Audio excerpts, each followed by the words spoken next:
तो बच्चों आज है क्वेश्चन नंबर 16। क्वेश्चन नंबर क्या है? 16। तो सभी अपने बुक में देखेंगे। आप लोगों के पास बुक होगी, बुक में आप देखें। ये है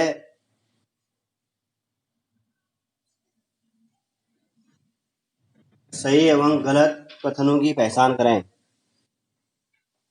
तो उसमें बच्चों पहला है 16वें का क, कुंजनों, ये पुस्तक में होगा एंड्रोजेंस।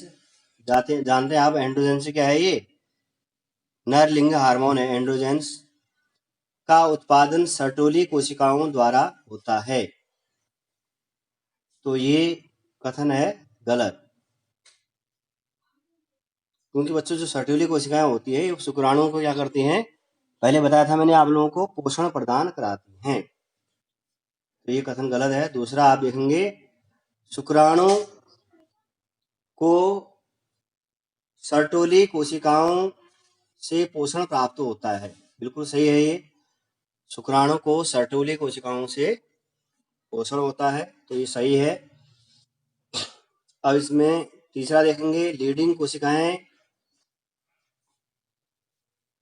अंडाशय में पाई जाती है। ये गलत है। लीडिंग कोशिकाएं अंडाशय में नहीं पाई जाती हैं, क्योंकि बच्चों लीडिंग कोशिकाएं क्या है? पुंजनों या एंड्रोजन्स का ये संश्लेषण करती हैं, है ना। तो ये तीसरा वाला जो है गलत है। चौथा है, लीडिंग कोशिकाओं या पुंजनों या एंड्रोजन्स को संश्लेषित करती हैं। ये क्या है? बिल्कुल सही है।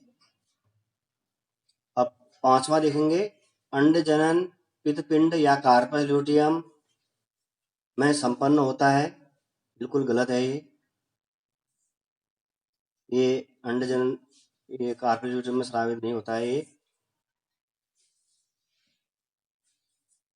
इससे पहले आपने पढ़ा था ये। तो ये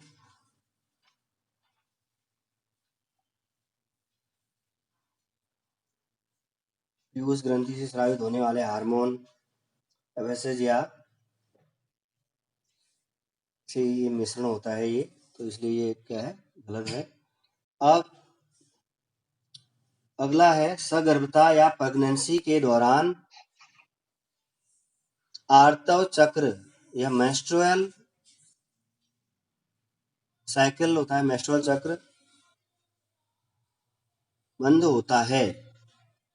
हाँ बिल्कुल बंद होता है आर्तव चक्र प्रेगनेंसी के दौरान। अब अगला है, तो ये क्या है? सही है, ठीक है। घ इसमें छठा वाला। अब सातवां लिखेंगे आप, योनि छद या हाइमेन की उपस्थित अनुपस्थिति, कौमार्य या वर्जिनिटी या यौन अनुभव का विश्वसनीय संकेत नहीं है। विश्वसनीय संकेत नहीं है। ये भी क्या है? सही है। तो आपका इस प्रकार से ये जो सही गलत वाले थे, सही ये क्या हो गया? कंप्लीट हो गया। अब बच्चों अगला है, आर्तव चक्र क्या है? क्वेश्चन 17 है, आर्तव चक्र क्या है?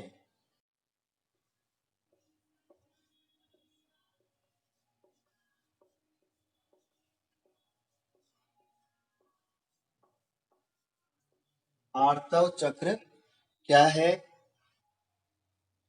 आर्तव चक्र का कौन कौन सा हार्मोन नियमन करता है? ये बोर्ड एग्जाम के लिए इम्पोर्टेंट क्वेश्चन है, ध्यान देंगे। 3 नंबर में आ सकता है। आर्तव चक्र का कौन सा हार्मोन नियमन करता है? कौन सा हार्मोन नियमन करता है? 2 भागों में पूछा गया है। ये तो आर्त चक्र क्या है, और दूसरा पूछाएगा आर्त चक्र का कौन सा हार्मोन नियमन करता है। तो बच्चों आर्तव चक्र मादा प्राइमेटों, तो मादा प्राइमेट क्या है, बंदर, कभी और मनुष्य। क्या है मादा प्राइमेट,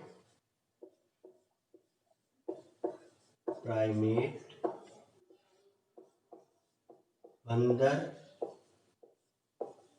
कॉपी और मनुष्य, ये सब क्या है, मादा प्राइमेट है।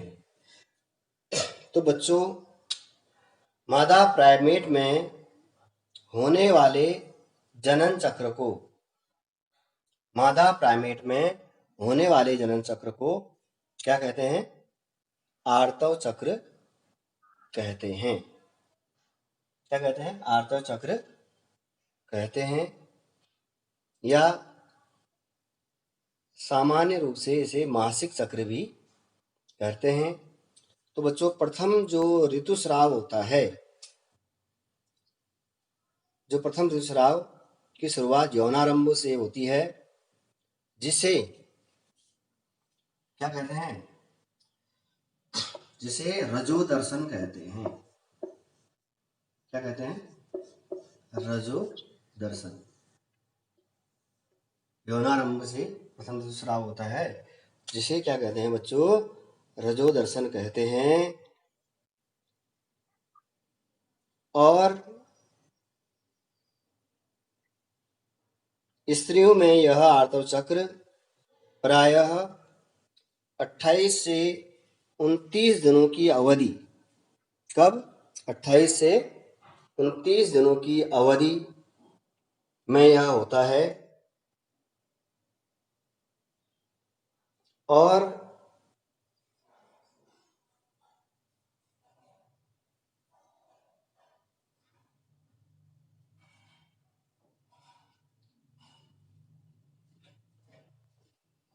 तो 29 दिनों की अवधि में, 28 से 29 दिनों की अवधि में यह होता है।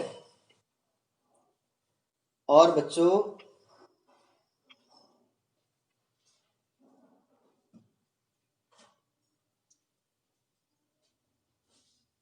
तो अंडाशय और गर्भाशय के ये परिवर्तन पीयूष ग्रंथि तथा अंडाशयी हार्मोन की मात्रा के स्तर में बदलाव से प्रेरित होते हैं। तो बच्चों पुटक अवस्था के दौरान गोनेडोट्रोपिन, गोनेडोट्रोपिन, गोनेडोट्रोपिन,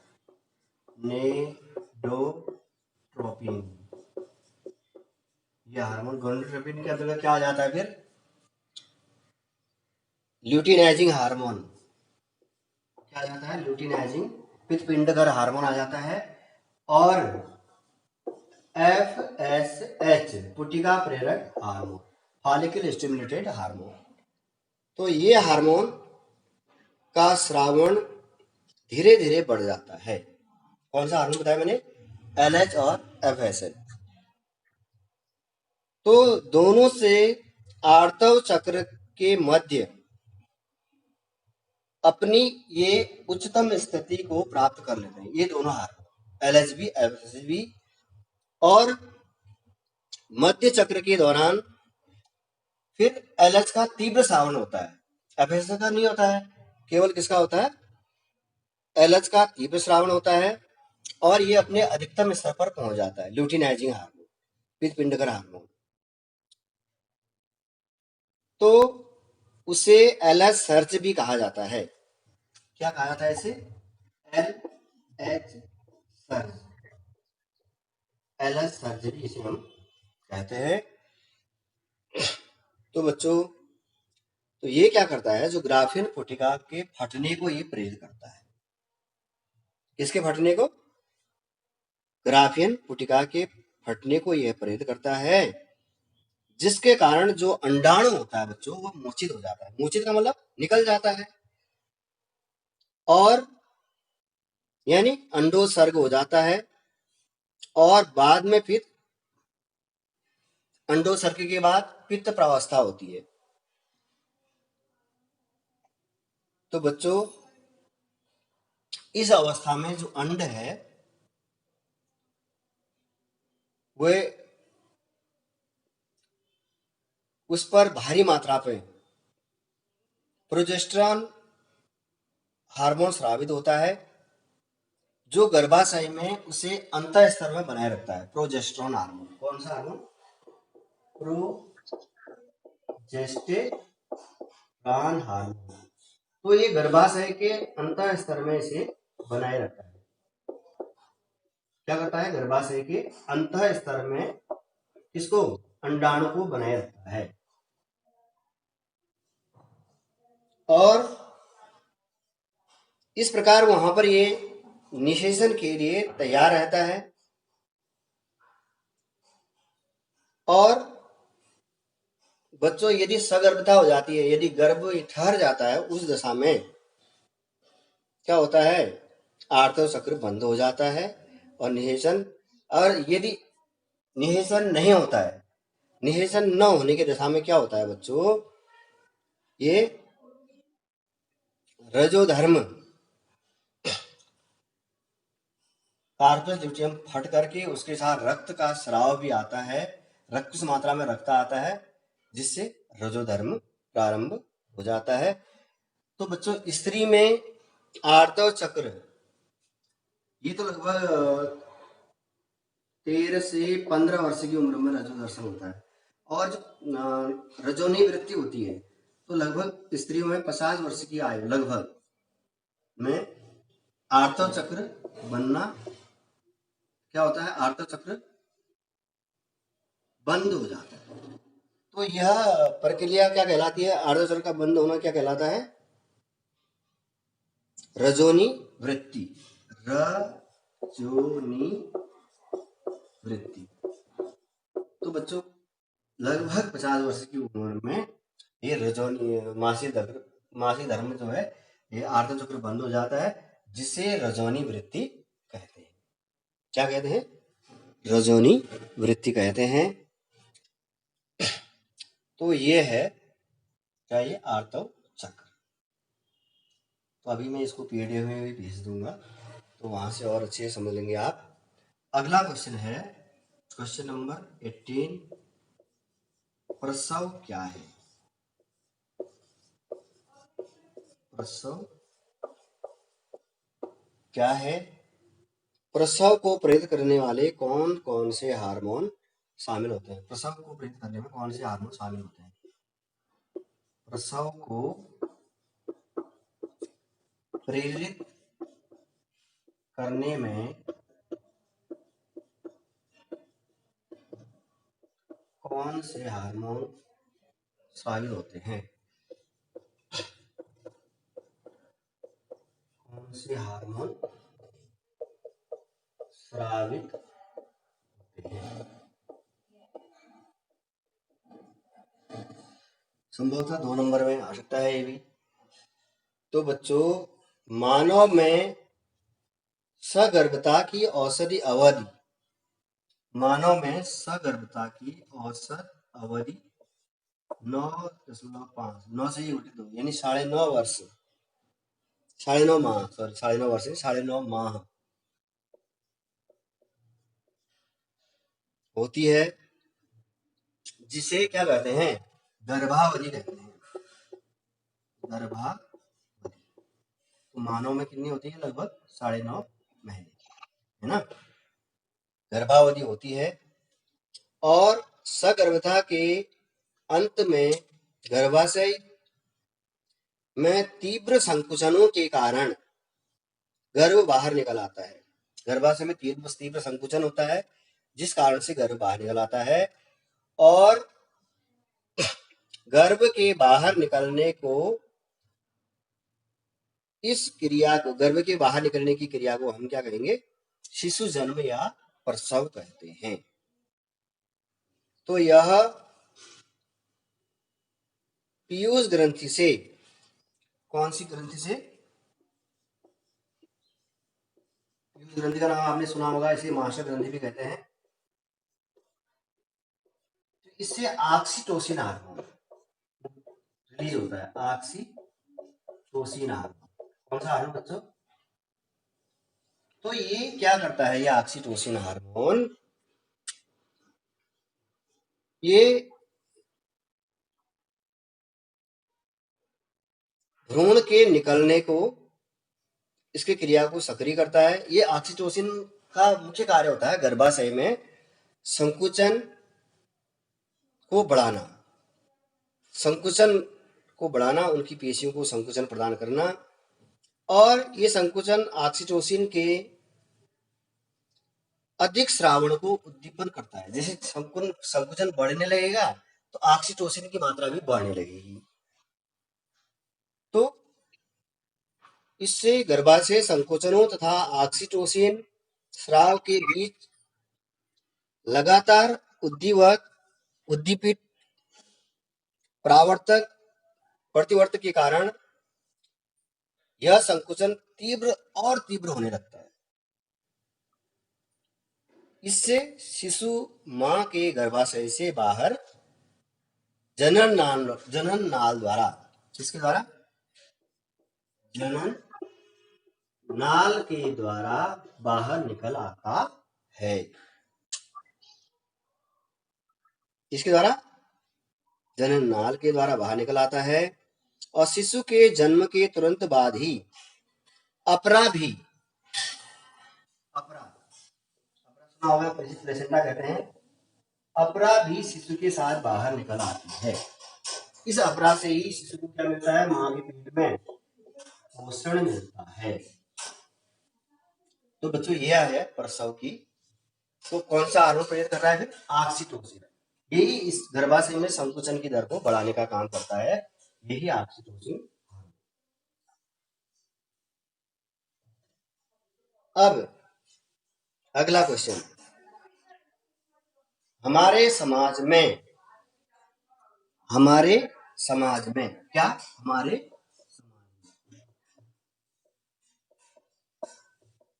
हमारे समाज में लड़कियां जन्म देने का दोष, लड़कियां जन्म देने का दोष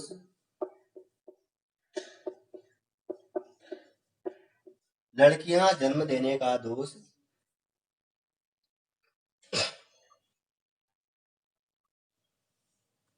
महिलाओं को दिया जाता है। किसको दिया जाता है? महिलाओं को दिया जाता है।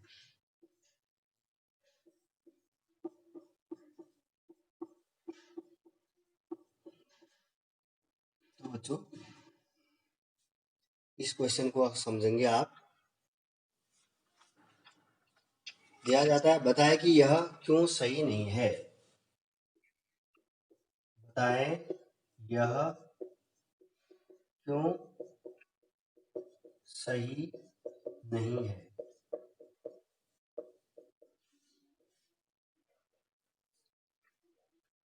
तो बच्चों तो इसको आप एक चित्र के द्वारा समझेंगे।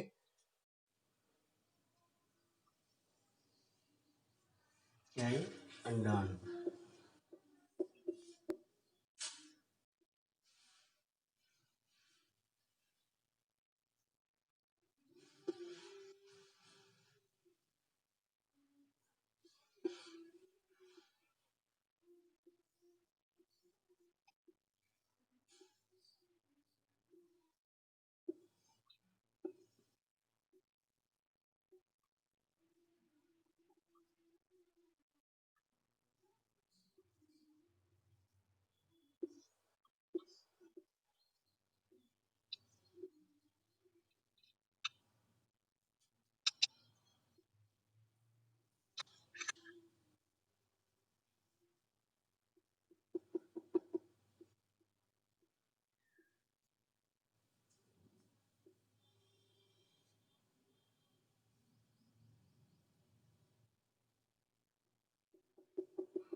ये क्या है?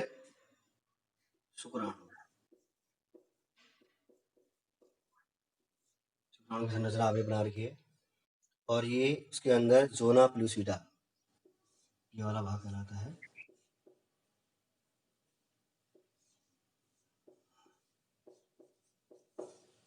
जोना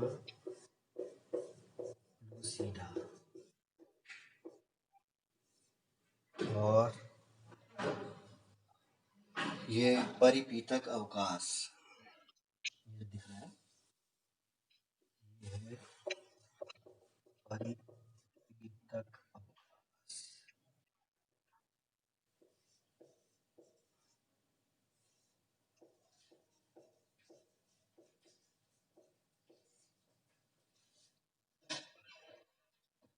तो बच्चों अब इसको आप समझेंगे।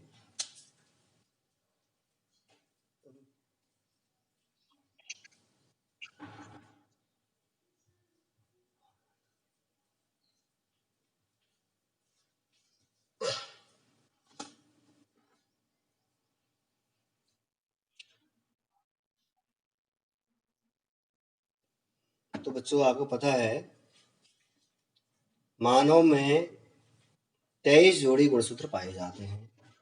भली भांति आपको पता है कितने जोड़ी? 23 जोड़ी गुणसूत्र मानव में पाए जाते हैं। इनमें से जो 22 जोड़ी होते हैं गुणसूत्र समजात होते हैं। समजात का मतलब एक ही जैसे होते हैं। और 23वीं जोड़ी जो गुणसूत्र की होती है स्त्रियों में क्या होती है? X x. स्त्रियों में क्या होती है? में एक्स एक्स। और पुरुष में क्या होती है? एक्स और वाई। पुरुष में क्या होता है? एक्स और वाई होता है। और युग्मक जनन द्वारा स्त्रियों के अंडाशय में उत्पादित सभी अंडाणु क्या होते हैं? 22 प्लस एक्स के होते हैं। 22 प्लस एक्स गुणसूत्र वाले होते हैं। और जबकि पुरुष में देखा होगा, पुरुष के वृषण में जो उत्पादित होते हैं गुणसूत्र वो क्या होंगे? 22 प्लस एक्स और 22 प्लस क्या होंगे? 50% क्या होंगे?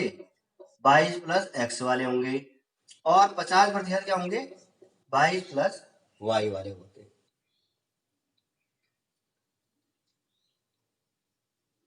22 प्लस एक्स और 22 प्लस वाई वाले होते हैं। तो इस कारण स्त्रियों को हम क्या कहेंगे? समयुग्मकी, क्योंकि उनमें एक्स एक्स होता है और पुरुष में होता है एक्स वाई। यानी कि क्या होता है इसमें? विषम युग्मकी, एक एक्स है एक वाई। सम युग्मकी का मतलब एक ही जैसे युग्मक इसमें होते हैं। अब निषेचन के समय यदि 22 प्लस एक्स शुक्राणु का समेकन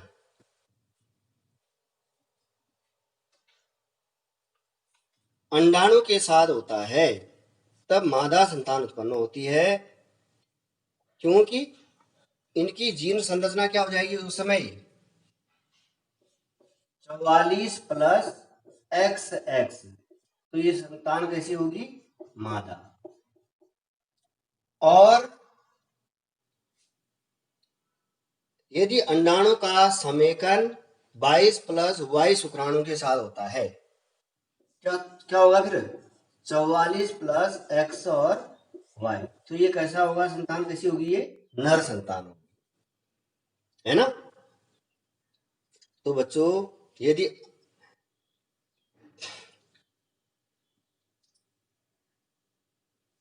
क्योंकि इसकी जीन संरचना कैसी हो जाएगी?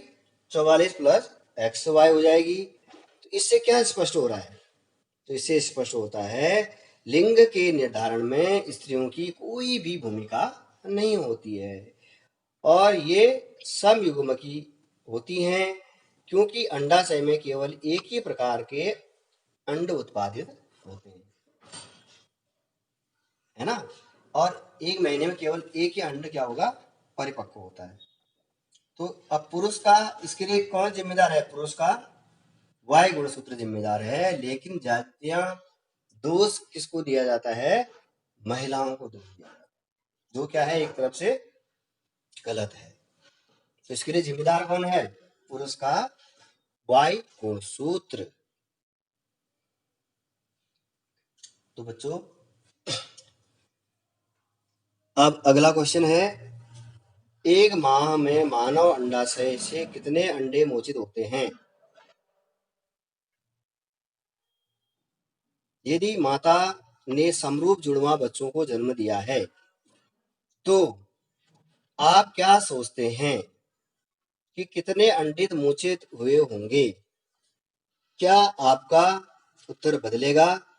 यदि जन्मे हुए जुड़वा बच्चे द्विअंडज यमज हैं तो बच्चों, स्त्रियों में प्रत्येक आवर्त चक्र के फलस्वरूप प्रति माह एक अंड ही मोचित होता है।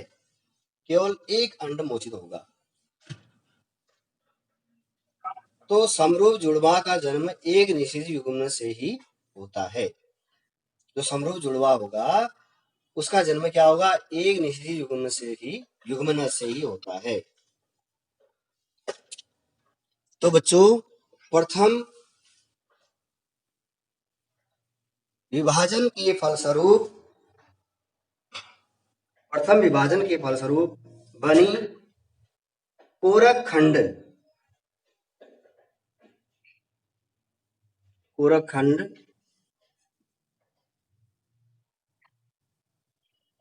एक दूसरे से पृथक होकर, कोरक खंड को ब्लास्टोमेर कहते हैं, पृथक होकर समरूप जुड़वा का विकास करती है। और ध्यान देंगे, द्विअंडज यमज का विकास अलग अलग निषेचित युग्मन से होता है। द्विअंडज यमज का विकास अलग अलग निषेचित युग्मन से होता है, जो इसका दूसरा भाग है। इनकी जीन संरचना भी भिन्न होती है। इसका तात्पर्य यह है कि जितने द्विअंडज यमज होते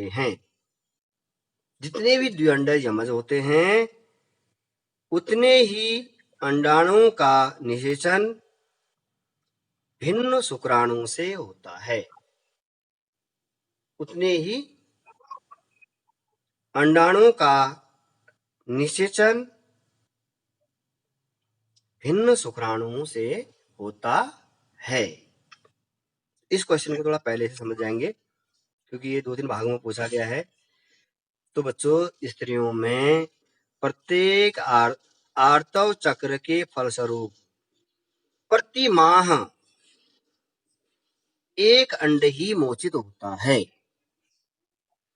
आर्तव चक्र के फलस्वरूप प्रति माह केवल एक अंड ही मोचित होता है, एक अंड रिलीज होता है। तो समरूप जुड़वा का जन्म एक निषेचित युग्मन से ही होता है, एक निषेचित युग्मन से ही होता है। प्रथम विभाजन के फलस्वरूप बनी कोरक खंड एक दूसरे से पृथक होकर समरूप जुड़वा का विकास करती है। एक कोरक खंड एक दूसरे से पृथक होकर समरूप जुड़वा का विकास करती है। तो बच्चों, द्विअंडज यमज का विकास अलग अलग निषेची युग्मन से होता है। द्विअंडज यमज का विकास अलग अलग निषेचित युग्मन से होता है। इनकी जीन संरचना भी भिन्न होती है। इसका तात्पर्य यह है कि जितने द्विअंडज यमज होते हैं उतने ही अंडाणुओं का निषेचित भिन्न शुक्राणुओं से होता है, निषेचन भिन्न शुक्राणुओं से होता है।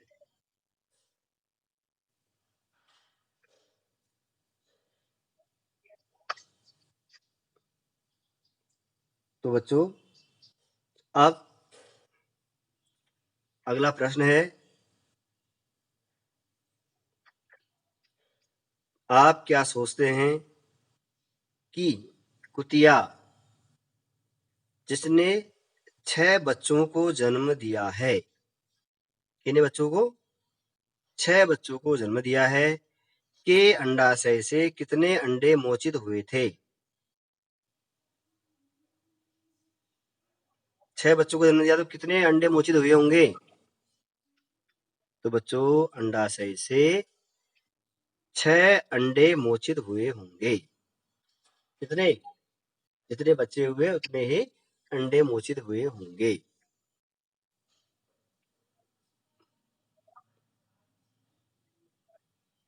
तो इसके बाद क्वेश्चन नंबर 22 है, स्तन ग्रंथि की आरेखीय काट का नामांकित चित्र बनाएं। तो स्तन ग्रंथि की आरेखीय काट मैं आप लोगों को भेज दूंगा इसमें पीडीएफ में। तो बच्चों, इसमें किसी को कोई क्वेश्चन पूछना है?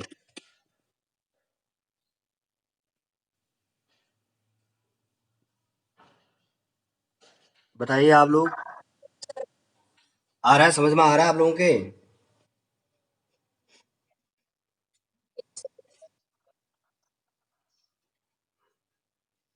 टाइम आउट हो जाएगा, फिर आप रिज्वाइन करेंगे।